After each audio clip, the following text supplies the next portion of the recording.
തുമ്പിലയും നീർത്തിവച്ച് നോറ്റിരുന്നു ഞാൻ. പാലാഴി തീരം കണ്ടു ഞാൻ, സ്നേഹത്തിനാഴം കണ്ടു ഞാൻ. പൂച്ചെണ്ടിനു കൈ നീട്ടി പൂക്കാലം വരവേറ്റു, ഒരു സ്വർഗാരാമം നീളെ കൈവന്നു.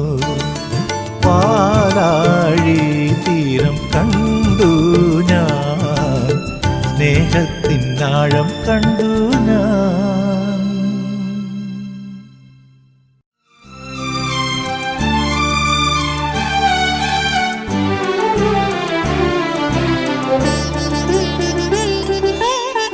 വെള്ളിനില തേരേറി പൊൻചിങ്ങം വന്നപ്പോൾ ആദ്യത്തെ പൂവിളിയിൽ അറിയാതുണർന്നു ഞാൻ.